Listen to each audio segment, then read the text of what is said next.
fifth grade. Really ain't no difference if that nigga gay. Blood satellite. And this is a fairly academic, it's like a research paper. It's a pretty long book. It's When Prophecy Fails by Leon Festinger, Henry W. Rieken, and Stanley Schachter, I believe. A social and psychological study of a modern group that predicted the destruction of the world.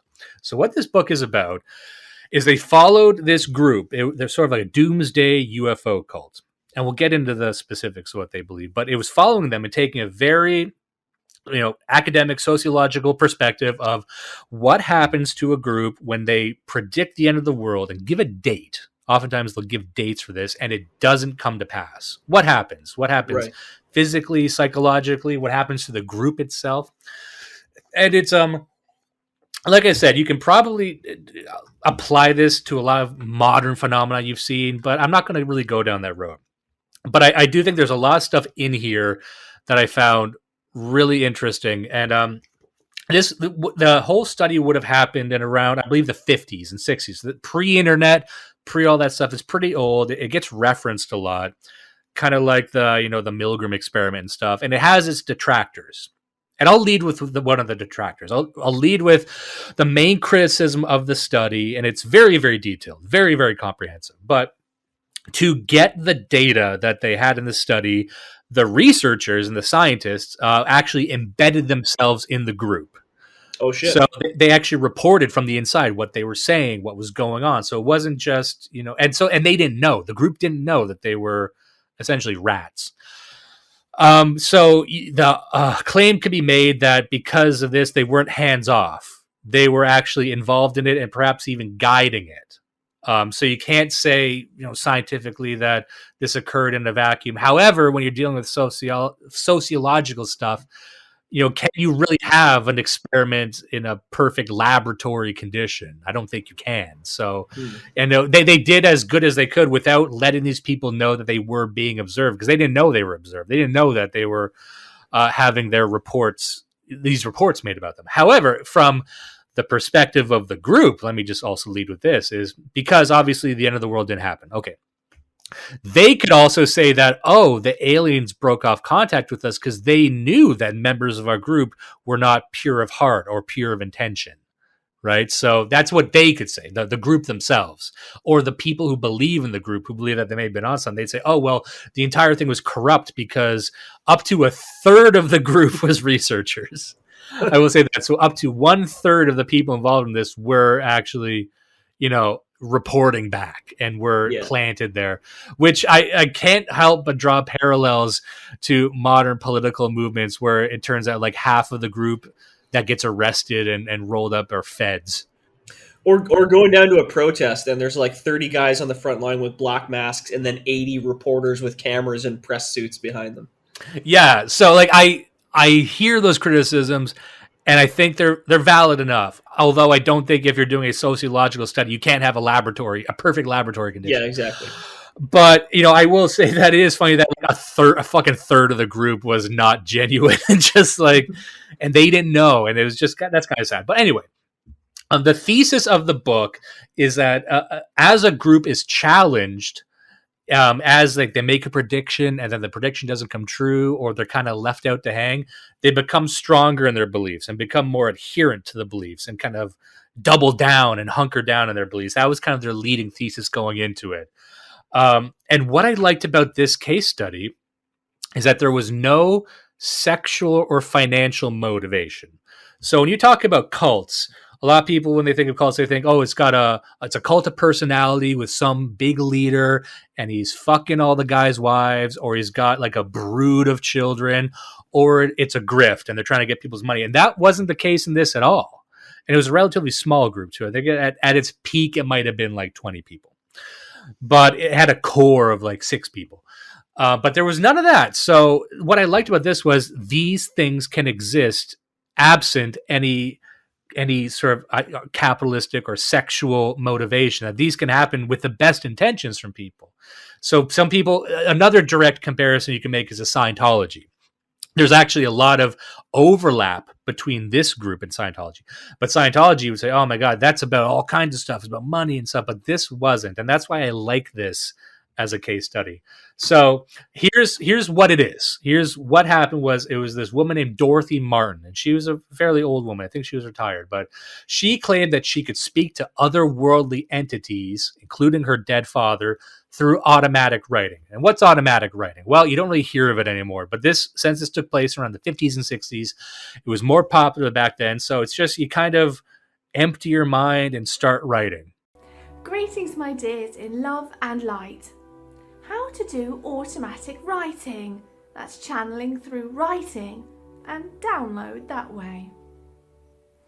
So automatic writing is when we're performing channeling of a sort, and we channel through from spirit or from other realities through ourselves like a vessel, a channel, and onto paper. Now some people channel using speech. They'll channel and then speak everything that comes through. Some people channel and paint wonderful pictures or create poetry. There's all sorts of ways to channel. And it's kind of like meditation. You're clearing your mind. You just write, and whatever comes out is whatever. And so she claimed that during these automatic writing exercises, she was in contact with another being. So here's what it is. On December 17th, she received, and she claims she also received phone calls from them as well. So here's one claim. On December 17th, to give you an example, she received a phone call from a person identifying themselves as, quote, Captain Video from outer space, telling her that a saucer is to land in her backyard and pick her up at 4:00 in the afternoon. Some people think this might have been a practical joke later on, but some of the group initially questioned the call before accepting it and planning themselves to be collected by the saucer, removing all these metal objects from their persons. And prior to this, during the automatic writing, she claimed that she was talking to like people named Captain Video, and there was this creature named Sananda. Sananda. Sananda, Sananda. Okay. And this otherworldly entity, this hyper being, claimed to also be the influence of Jesus Christ. So you see a lot of conspiracy theories like this where all of your prophets are false, except it's me. I guided those prophets. I guided the Buddha. I guided Muhammad, all of that. And I'm kind of the inspiration. And so she claimed that she was speaking with a Sananda being that was speaking through her. And like all of these prophecies, it had to do with nuclear weapons. So one of the things you notice with these sorts of situations where people say they're speaking with aliens, it's always based on stuff that was just ripped from the headlines that year. So it would be like a person is scared of nuclear war in the 50s and 60s, as they should be. But then so are the aliens. And so are the aliens are concerned about this thing called TV as well. They're concerned about all this stuff they just happen to have heard about. So I'm not trying to just throw sand on everything, but that's basically what you'll notice. And that the aliens seem to have an understanding of technology on par with whoever it is. So this woman is kind of an old dopey woman, and so she doesn't really get the stuff. Coincidentally, neither does the alien. The aliens and spirits seem to have as much or less insight on the world as the people. And like a quote from this Sananda alien that she wrote down was like, she'll say, "The bombs you people have been using." So that doesn't really sound like something an alien would say, right? Yeah. And there's no communication outside what's in the news. Yes, Sananda was a Jesus and wanted her to proselytize and help people find the light, which is actually similar to stuff like David Icke. A lot of these guys are talking about vague enlightenment, finding the light, a future of peace and harmony for all the races, all the groups, all the people. Other than that, other than her claiming that she's enlightening the people, there was no sexual or financial motive. And one thing you notice about this, another headline for the thesis to me is, over time, it becomes less specific but stronger. because it involves the actions and the ownership of the members. So I'm not going to go through every single detail of what happened. You look it up on Wikipedia, but I will say there were many times during the study where they were given dates that the aliens are to arrive at this date and physically pick us up. Like the entire middle of this book was just documenting how many dates were given and how many times the aliens didn't show up, and then they had to cope afterwards. And every single time something like that happened, they actually doubled down. And as they went along, and this is what was interesting, the actions requested of them increased. So it wasn't just belief, right? And people who run cults know this. You need people not only to believe in what you say, but to physically commit to it. So in the case of these people, and they had, kind of the center core group. Then they had a bunch of adherents that came on later. They quit their jobs. They gave away all of their items because they were convinced, and this is part of the main belief system, that a flood was coming. Of course, there's a lot of overlap with the Bible in this. So there's a lot of flood mythology. They're saying that literally the lake, they were in Chicago, and they said like the Lake Michigan, I believe, whatever it was going to literally overflow, and they needed to get to higher land. And so people quit their jobs. They gave away all their life savings. They left school. There was a couple of young people in this group too, in their 20s, dropped out of school, left their family, got rid of their friends, isolated themselves completely because they were convinced the end was coming. And were given dates. And I found that when the dates didn't arrive, they stopped getting dates. They stopped getting specific times. And it's hard for me to tell during this entire time how much this woman actually believed it or if it just got out of her control. But she kept giving specific dates for things. And when the flood didn't come, they stopped giving dates, but the strength of what they're saying was there. So there's almost two hemispheres to this thing. And this is where I think there is a connection to be drawn to QAnon. Because with QAnon, you saw early on, they will deny this up and down. I've spoken to a lot of QAnon people. But I remember QAnon early on. I remember when it was on 8chan. And I was there, and I've said this before, but just for this clip, I'm going to say that QAnon at the start sounded somewhat reasonable. It wasn't beyond my understanding. It wasn't beyond belief that there was some kind of government insider that was leaking talking information. About like 2016, early.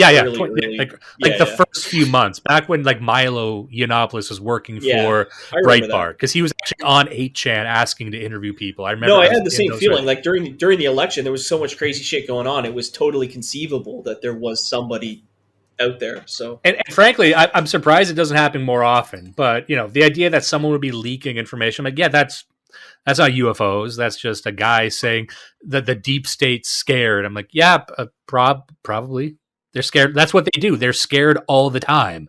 That's why they exist. The CIA is terrified and angry all the time. So anyway, point being that he gave specific dates early on, and those dates came and went, and nothing happened. So then he stopped giving dates, but the convictions of the people increased and then you'll notice that it became less and less about Trump and QAnon over time. If you drop into their chats now, you'll see this.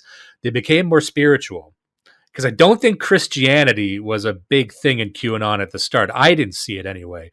But now that's pretty much all it is. If you go to QAnon chats, you'll see a lot of talk about fighting Satan. You'll talk about like Trump is a warrior for Christ, which is just funny. This is just like I see QAnon memes where it's like Trump is a warrior for Christ. Like, what the fuck are you talking about? He's a serial philanderer. He's out. Like, that's why we liked him. We liked him because he was out of his fucking mind and just shit talking people. And he's like, no, he's Jesus's favorite son. Really? Okay, whatever. But over time, you saw it became more spiritual, it became more vague. It became not about even an election. Now it's about fighting Satan.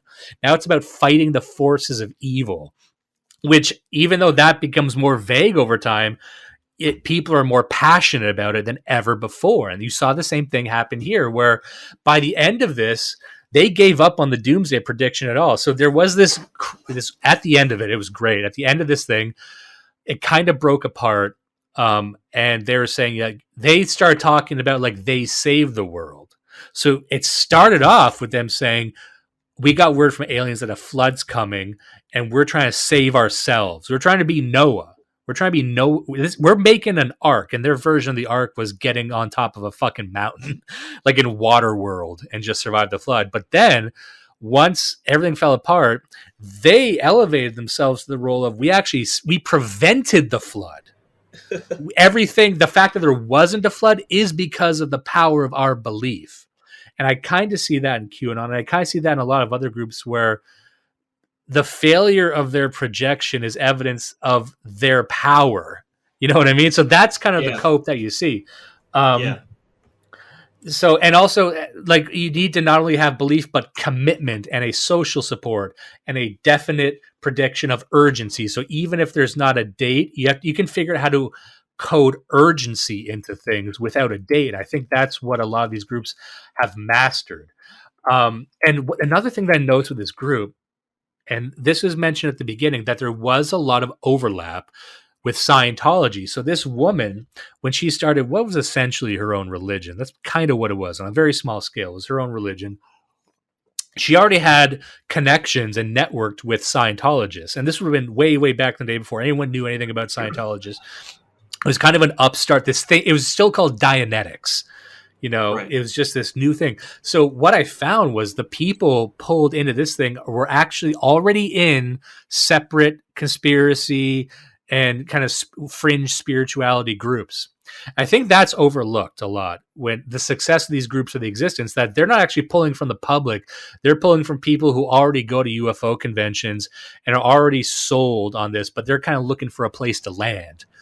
So you can make maybe the claim that this is just one class of people that just keeps playing musical chairs with these things. You know what I mean? Like if a person leaves Scientology and may have been raised in Scientology their whole life, are they also just as likely to fall in with another crowd, fall in with another fringe spiritual thing that they just don't like the application of this thing, but there still is something in them where they end up in a David Icke world. They end up in a flat earth society. They end up with a lot of this kind of fringe stuff. So there might be, that's not made in the book, but I think that if you look at this, it's they're all pulled from a common pool.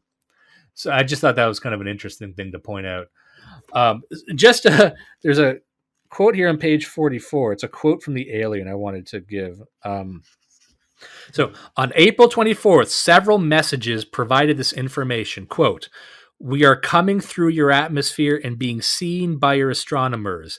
They say it is large sunspots. The various methods of communication with the people of Earth can be explained by the various frequencies that we operate in. Our systems are very complicated to you. In reality, they are very simple. I am coming via interconscious perception, which you call telepathy. It is our common means of communication and is used between our own planet and all the others we have communication with.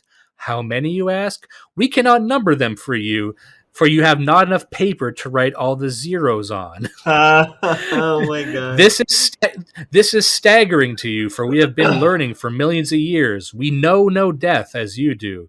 It is as a cocoon turns into a moth, very consciously and voluntarily, when we need or desire the change.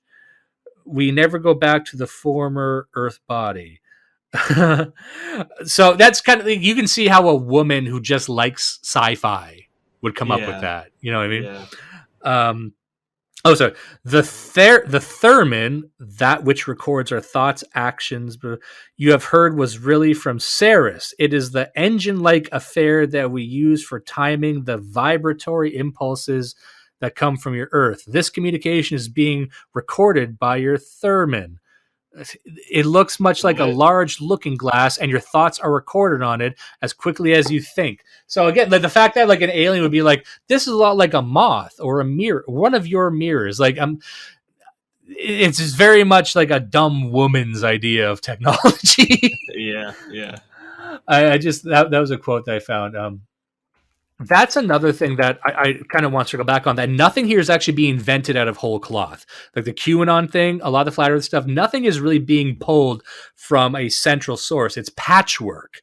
And I guess that was kind of the point I was making, that this patchwork of news. It's patchwork, like that scene from like A Beautiful Mind where he's like taking clips out of newspapers and drawing strings. That I think there is an aspect of, a lack of primary sources on this, that everything is, again, like I said, just a patchwork of things. I think that's, and just trading iconography between various fringe belief systems. It's just something that I don't think it's talked about enough. It has a really specific flavor to people from the outside who have even a passing understanding of those fields or spheres, which is better than the person who's making the shit up.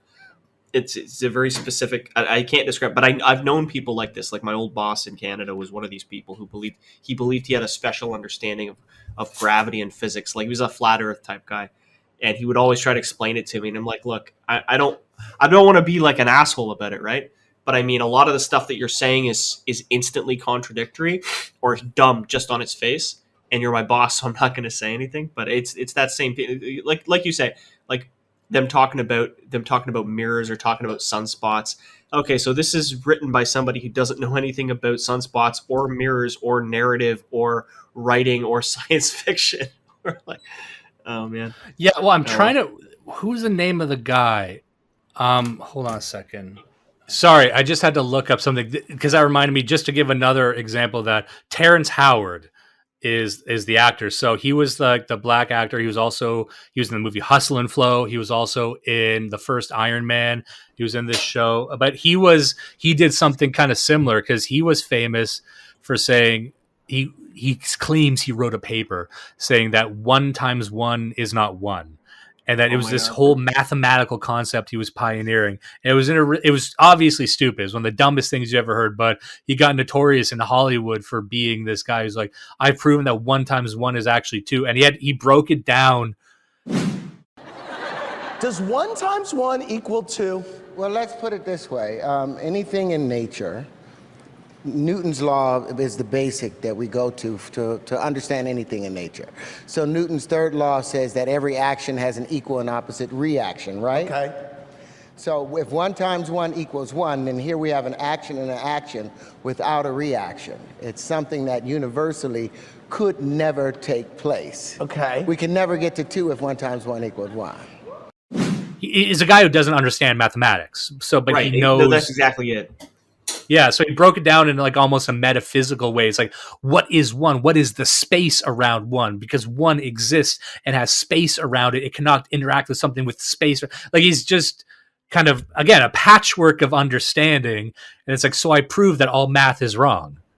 Yeah. And I'm like, no, like there's an arrogance to that as well. Yeah. Like and I think there's got to be one thing that's never covered in this book is like, why? Why any of this? Why? And I think there is an arrogance to it. There's an ego to it.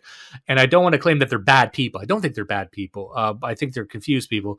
But there's like, I'm chosen and they're speaking to me and I'm going to save the world, but not actually doing anything. And so just a quick epilogue on this woman. Just after this happened, after the group broke apart, what happened to her? She actually went out and started another group, which you can look up. It's called Sanat Kumara, SANATKUMARA.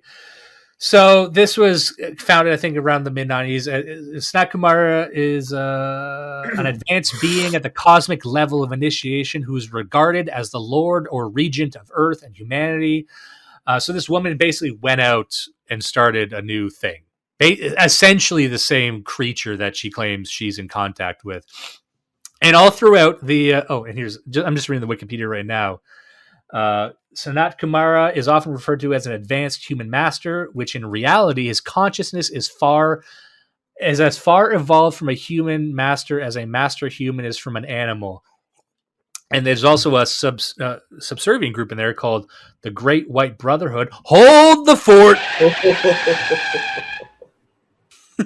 It's a spiritual fraternity of ascended beings. Oh! The Great White Brotherhood is ascendant beings. Holy macaroni. Aye. She, our girl, maybe? Okay. Yeah, but also at the end of the day, like she started this, but there was, again, no did she believe it? They really can't say. They can't speak to her intentions or motivations, but she kept this going. And all throughout this thing, they're documenting weeks and weeks. Like there's a dozen times that she said they're going to arrive, and they describe in detail they're waiting in their backyard. They said the UFO, the ship is going to come to our backyard at 9 p.m. And they're standing out there, and it's cold. They're in Chicago. There's stories of them like they're freezing, and they're not allowed to wear any metal, right? They said you can't have any metal. And they rip the zippers off their jackets, or they just don't wear their jackets. So they're in there and they're freezing their fucking asses off in their backyard, and nothing happens. And they kind of slowly drift inside, and the entire time they're saying it was a test. We were just we were testing to make sure you were ready to assemble within a moment's notice. And I'm thinking, okay, that might work on me once. They did this like 6-7 times, like literally saying, or then they'll meet us here. And then they're there, nothing happens. And they said, oh, I was in the crowd watching you. Like, oh, it was another test we passed. But after every test, it doubled down. Yes, we're being prepared. And at this point, obviously, they've quit their jobs. And there was this one guy there. So it's this woman, and there's this guy who was a professor of philosophy at a local university. And he kind of became her spokesman. Like, he's the guy who got fired from his job. Like, he had to leave the university because he wouldn't shut the fuck up. Again, no financial gain. I guess he believed in it. He must have, because he lost his like tenure track position. And he was set up for success, whatever. But like, he was the one who was going out there. But another thing, they didn't seem all that concerned with proselytizing. They didn't seem that concerned with getting people in the group. And they're very clear on that. Like, people would come, and she didn't have a song and dance. She didn't have a presentation. It was like, if you want to stay, you can stay. So these other people they attracted, they kind of became the strongest adherents and started infighting and shit like that, or believed in it more because it meant some higher status within the group. You saw those happen. But at the end of the day, like, they gave up more than they got. And at the end of the day, by the end of it, after the fucking apocalypse didn't come and there was no flood, they hated the press, but then they loved the press. They started releasing press releases, calling every reporter they could think of, selling any story anywhere in town they could that they saved the world. So I'm like, at the end of the day, like, you lost everything, but you gained nothing. But that's why this, as a phenomenon, like, they psychologically or spiritually got something out of this by starting their own hierarchy in a way. Anyway, it's just... And she's still at it. She still believes. And I guess, like, when we would talk about David Icke and we talk about a lot of these really kind of fringe spiritual guys, like, there is a belief that there's angels looking out for you. You won't call it God because they don't believe in God, but they believe in higher entities and angels who are looking out for them, and they represent love. So it's still very, not even biblical, because if an actual, theological reading of the Bible will not be like the current, like, oh, there's the devil and he's bad and God is good. It's like, no, you gotta break down what existential love is. Like, they have a very Saturday morning cartoon version of what Christianity is, and that Saturday morning cartoon version is just what you also get in these things they make, these patchworks they make. So they're pulling from Saturday morning cartoon Bible in there too. Like, we don't have a God, but we have a kind of a retard God who looks out for us and talks like me, talks like my fucking grandmother, And then lastly, just in that same sort of argument I'm making, that there is a point where they actually take full sovereignty and agency from the higher being. And I'll tell you what I mean by that. So there is a point where they realize that, maybe deep down they realize that this extra dimensional being isn't going to help them, but they're the ones in charge, right? There is a point in like QAnon where Q goes quiet, but the QAnon movement still exists. It exists in and of itself. They're not actually getting any marching orders. They're not getting anything, but they've got kind of like Scientology too. Like L. Ron Hubbard, the guy who had the actual dialogue with these higher dimensional beings, he's gone. Now there's just David Miscavige, who's just like his right-hand man. So there is no communication, I don't believe, with a higher being, and yet it still persists, and yet it's still in the hands of just these, in their case, mortals. But the transition of power, and that's what I find interesting, the transition of power where QAnon is separate from Q. If Q never says anything for the end of time, there can still be QAnon.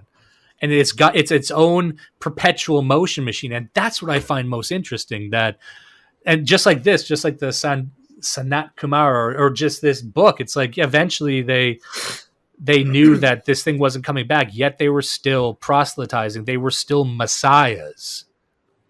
That I don't know. There's something there that I find really fascinating, and you don't really know where to go with that, except just to say this is the data. This is the data we have, and whatever you want to use to interpret it. But the data itself, to me, is very, very compelling. It's like a little social eddy. Like once it sets up, it's a positive feedback loop. Like those people would have to literally destroy themselves, like a suicide cult would wipe itself out. But this type, where the person involved is the sort that isn't going to demand mass suicide, this thing could go on at least until her death, possibly beyond her death, because it's self-reinforcing. It is. And it just like when they say, recently landed immigrants, a lot of the alt-right people would say, immigrants who come to America are actually, more American than Americans. It's like, but their kids actually double down on the culture of where they came from, which happens quite a bit. So it's like the people who start the thing end up being the weakest. Like I bet you, if you find modern day Scientologists, they're way stronger in their beliefs than when L. Ron Hubbard was in charge. And I bet you can make the case that David Miscavige, I believe that's his name, but he would be stronger willed and more, maybe more ruthless than L. Ron Hubbard was. L. Ron Hubbard was, I'm sure he was charismatic and he was very empowering, but whoever takes the place after is that times 10. Right. And so just like this woman, she attracted people who wanted to become strong. They thought she was weak. You know what I mean? So once Q's gone, whoever's in charge of QAnon will be Q times 10, will be more ferocious and a stronger believer, perhaps. And so these things actually, I don't know if it's a scale problem, because maybe these things don't scale well. This is a relatively small scale study. So, but what's interesting, here's the main takeaway, was that at the end of everything, there was 11 core members, like really core members. There's some people in peripheries, but 11 core ones, and that only 2, and this is not including the researchers. That would be funny if it was, but it was not including the researchers, but only 2 of the 11 broke off after several consequent disappointments and broken promises. And by several, I mean like 6. Like 6 times where a promise was given, and only 2 actually left. So there's something there, and I think you can scale that up. And from what I have seen, and they will say this is a small scale study, I don't think the scale has proven that it becomes weaker. I think it becomes stronger. And I don't think you actually need a central leadership in that sense. Like you don't need a cult of personality. And in fact, the ones that don't gather around a cult of personality seem to be the strongest. And it might very well be that the cult of personality holds them back. That if you have this central figure, as long as you corrupt that central figure, then that could threaten the group. But if you don't have that, then you'll never defeat it. Like what would defeat QAnon? And I'm not saying this to be hard on QAnon. I'm just saying, like, as just a data-driven example, is something we all know. We get the reference. We've lived through it. There is no central guy.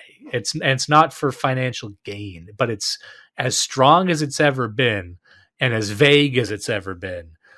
And, I could say, like, even January 6th, like, it could be fair to say that, there's a lot of people involved in the January 6th, riots or protests, whatever you want to call it. But I do think it was an outgrowth of QAnon. I really do. I think the core of that would be QAnon. And then there was kind of an America First thing on the outskirts. There was kind of a meme thing. But I really think at the core of the January 6th thing, there's QAnon and then the strata outside of that. And maybe I'm wrong. Some people might disagree, but that's my read on the situation. And even at the end, like, as QAnon distanced himself from Trump, because remember, if you looked at the QAnon stuff, it was always about Trump, but there was way less faith in Trump. There was way less faith in his ability to do anything. And it became more against the deep state and more against this vague evil and stuff like that. So, the fact that Trump wasn't there didn't matter. And they weren't looking for Trump to save them. They lost faith in the electoral system. Anyway, I'm telling people stuff they already know. But that's why, as a social phenomenon, I just think it's important to look at that divorced from the motivation that people might think this still occurs, and the fact that they're wrong doesn't matter, and the fact that there's no central leadership doesn't matter, and this is an organism, a unique organism in and of itself. And I think the way they vetted people for this group is pretty interesting. Like, it had to be done in person. They had to vet face-to-face, one-on-one. So if you're a part of this, you're almost a part of a church. You went to meetings at this woman's house. So it wasn't like they were broadcasting. So you met the people, you shake their hand and you vetted them. And so there was a personal relationship involved. So I think personal relationships are important, of course, in a world where we all just have fucking internet friends. But also, this is one thing that can happen, is that, once you build those relationships and once you vet them, that's kind of what makes it so this thing can persist going forward. So, and that's what provides social support. So if you do lose your job, you actually have a real life network. So the thing that would benefit political dissidents is also what benefits these really fringe people too. So the same building of a social network and vetting process is at play here. And I think that might also be a QAnon. I don't know for sure, but anyway. Yeah, that's all I wanted to talk about with that. I'd recommend people read it. It's written in a pretty cool way. It's written as if it's a story, as if it's a movie you're watching. It's like a documentary. And you really feel it kind of gets repetitive in the middle, because you see it's another thing. They said the aliens are gonna show up, and then they don't. And you're like, oh my God. How many times are they going to do this? And they just keep fucking doing it. You're waiting for the aliens to show up, except that it's a study. So if the aliens had showed up, you already would have known about it, because it would be history. I was talking about the people. I was talking about, when are these aliens going to show up? Can you imagine? You're reading this, you're pissed off. It's like, it's just like Contact. Just these are fucking dad bullshit. I want this to be like Interstellar. When does she actually go into a black hole? Come on already. Jesus. Science fucking sucks. Science is fake and gay. Yeah, but it is like, I was just reading about the thing she does now. Just reading The Great White Brotherhood. Jesus Christ. Yeah, so anyway, people check that out. That's all I really had to say about that. Any other things you got? That's it. I mean, that was... And really, the way we can take is that anything that doesn't end in suicide is doomed to failure. Well, it's doomed to last much longer than its sell-by date. I think I think the suicide cults are the ones that kind of end right when they're meant to end, which is the day that they all kill themselves. But. Yeah, they're the ones who have the strength of will. The Heaven's Gate cult, for anyone who's curious, that's something that we're talking about. The Heaven's Gate UFO cult and the 1997 mass suicide. Again, that seems a situation where they just didn't understand what suicide is. A lot of this is built on their lack of understanding of, if you kill yourself, why would you go to the UFO? I don't think it would work that way. It doesn't really make sense. They need a UFO for that. Why wouldn't they just need a being? Anyway. Yeah. You could send a bus. I mean, Jesus. Or, another way to read all of this, and this is maybe what I'm choosing to do, is that we're just being punked by aliens. Because this is something that many listeners of the show could imagine themselves doing. Because another thing, just to say, another aspect of this whole thing was that at a certain point, the press became aware of them, and that they were not nationally known, not until the end, not till later. And then after this book came out, obviously, but there was people talking about them. And so they were receiving some prank calls. There was, I think the one where the guy called saying he was Dr. Video was a prank call. So really, you could also look at this as aliens fucking with humans. Like, yeah, go stand in the cold in the backyard.